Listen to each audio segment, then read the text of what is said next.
You're listening to episode 283 of the Membership Guys podcast. Today we're talking about a serious and somewhat scary subject, keeping your WordPress membership site secure. You're going to want to buckle up and stay tuned for this one. You're listening to the Membership Guys podcast, bringing you proven, practical tips and advice from the leading experts on growing a successful membership business each and every week. And now, here's your host, Mike Morrison.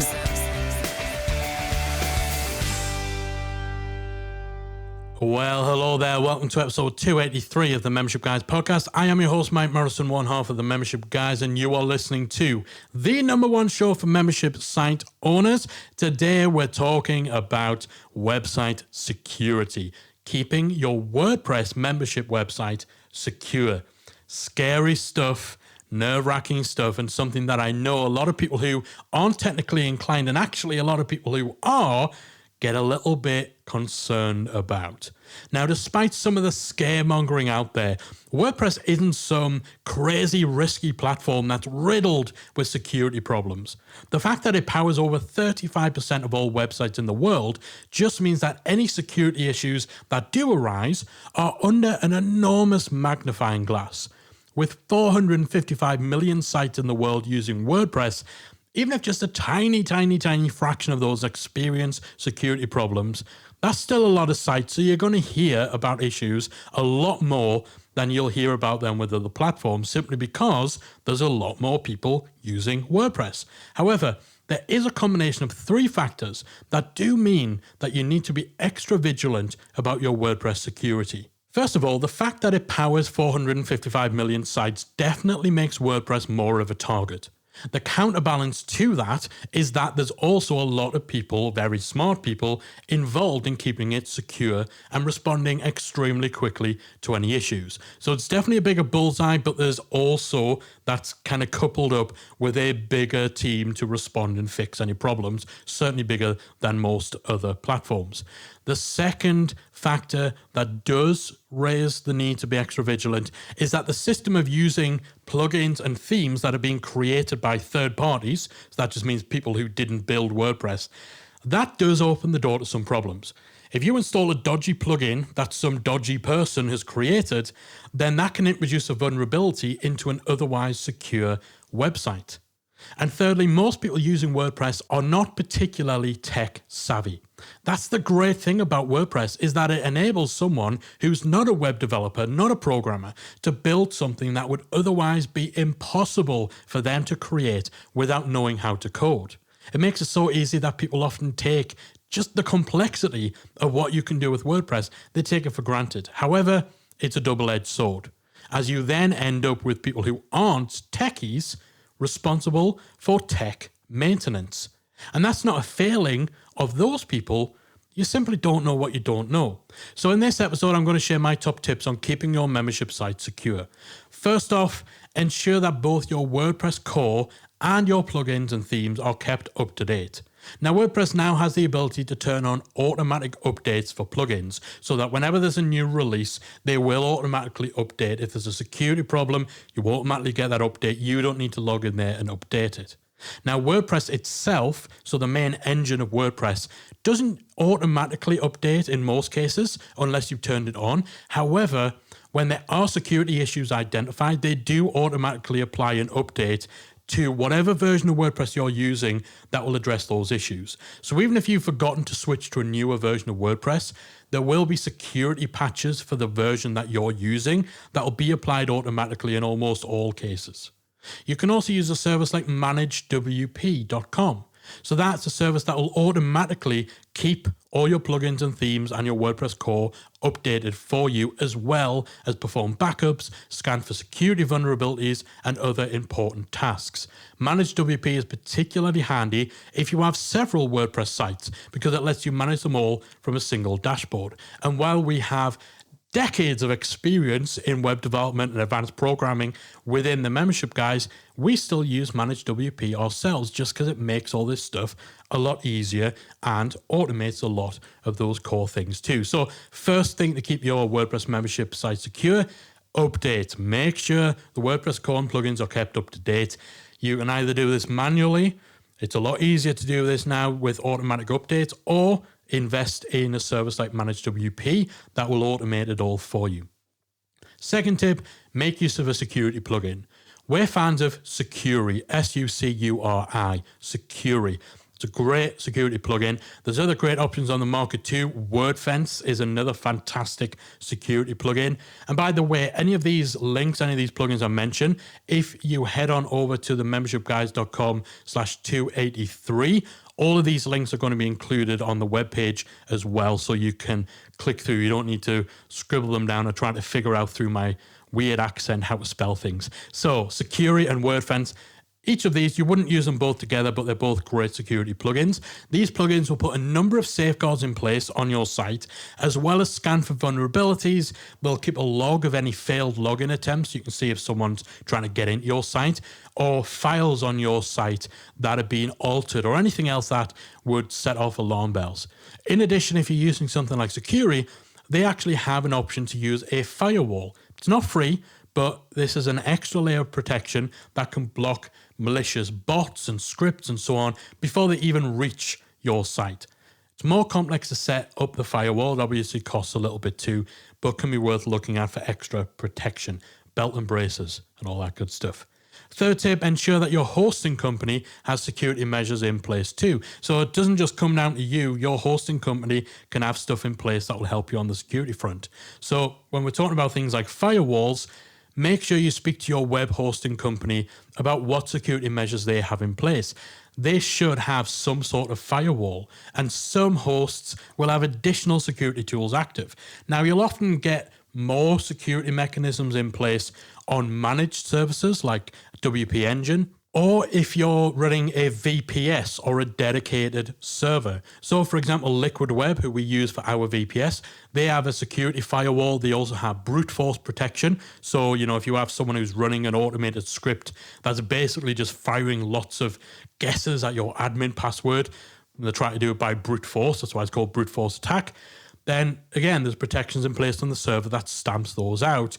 Plus, there's additional security protocols using something called mod security, which again is just another layer of security that will pick up on certain types of behavior, certain types of operations, and so on that are common with security threats. And then they'll block all of that out. And if someone keeps getting flagged, they block their IP and all that sort of stuff. So all of these things add just extra helpful protection. So again, speak to your web host about what security measures are in place on your server. That's tip 3. Tip 4, take regular backups. Your hosting company should have an option for taking regular backups automatically. Again, it might be something they charge you a little more for, but it's worth it to be able to quickly roll back to a working version of your site from before it was compromised. Again, services like managedwp.com, they can take backups for you, or you can use plugins like Backup Buddy to back up your site to a remote location. So you can back up a full copy of your site to Amazon S3 or even to your Dropbox account so that you've got a local copy on your computer. Trust me, if something goes wrong on your site, if the worst happens, having that backup will be a lifesaver. Next tip, make sure that you're practicing good password discipline. Use strong, unique passwords. Don't use the same username and password combo that you use on every other website. Don't use dumb passwords like ABC123. You're going to laugh at that, right? But, I won't name names. I worked with a client well over a decade ago with a multi-million-dollar business. That was their password. It's crazy. It didn't get as bad as using the word password as your password. Some people still do that. It's 2020. We shouldn't need to say this, but unfortunately, we do.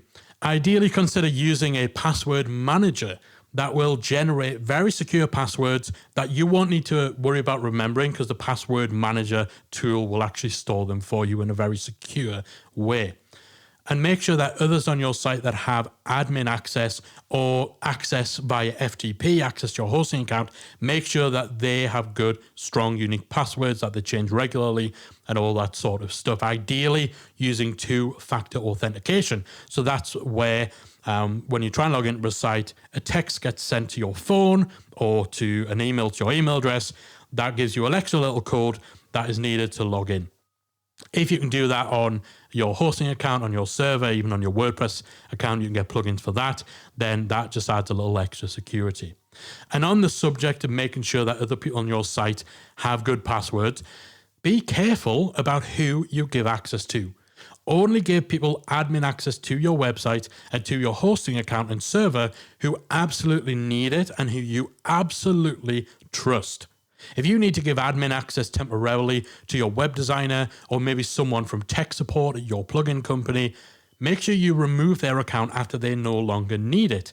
It's not about not trusting those people. It's about there being an additional potential account that someone could get into. So, if your web designer has used a great password, but actually their passwords for various other accounts get leaked somewhere in a password leak in a year's time, and their admin account is still on your site, it could be compromised. So again, any temporary access, make sure those accounts are removed after they no longer need it. If you have staff or maybe subcontractors who do things on your site like adding or editing content, give them a user role in WordPress that only provides the access that they actually need. Someone who adds and edits content doesn't need to be an admin. There's an editor role in WordPress that will let them do everything they need while ensuring that they can't access things like your plugins and your theme files. Again, this isn't about not trusting those people, although that's obviously something you want to make sure that you do. It's also about if that person's account got hacked, how much damage could somebody do? Yes, it's not going to be great if someone can, edit the text in your blog posts. That's not great, but it's certainly better than them being able to get access to your plugins, to install a malicious plugin, install dodgy themes, to edit your theme files, and so on.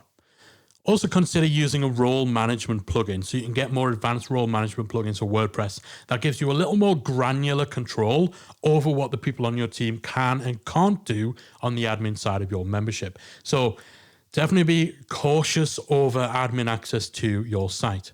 Next tip, try to limit how many plugins you use and remove ones that you no longer need. Now, more plugins doesn't necessarily mean your site is more susceptible to security issues, but the more plugins you have, the more you increase the risk that one of them might be poorly coded or might not get an update that it needs to address a security problem. And it also means, obviously, the more plugins you have, the more plugins you need to update. And so if you've got 50 plugins in your site, then you might feel it's more of a chore to have to update these plugins, or you might be a little more scared of updating them. And that is going to lead to outdated plugins, which increases the risk that one of them might have a problem that goes unaddressed. So don't just recklessly install plugins willy-nilly. Only install plugins from credible sources where you can see they have a good track record, they provide good support, they have good reviews. Oh, and by the way, this is why you don't get premium plugins that normally you have to pay a developer for a license to. This is why you don't circumvent those developers and get the premium plugins from dodgy websites. There are, unfortunately, some websites out there that will either sell for a very cheap price or give away premium plugins that someone else has built. So someone has just ripped the code off, or they've removed the licensing restrictions, and they're giving you this cheap or this free way of getting something that you might otherwise have to pay a few $100 for to get a license. You might prefer getting these plugins for cheaper or for free. You might prefer that to paying yearly for a license, but you have no idea whether they've been messed with, whether they've had malicious code added. And even if none of that's happened, if you're circumventing the developer, you're also circumventing updates, you're circumventing support. So if there's a security issue with these, knockoff versions of plugins that you've got, it's not going to receive the update because you won't have the license that gives you access to those updates that will include important security patches. So next tip, the 8th and final tip. Be careful about what you let members and other users on your site do.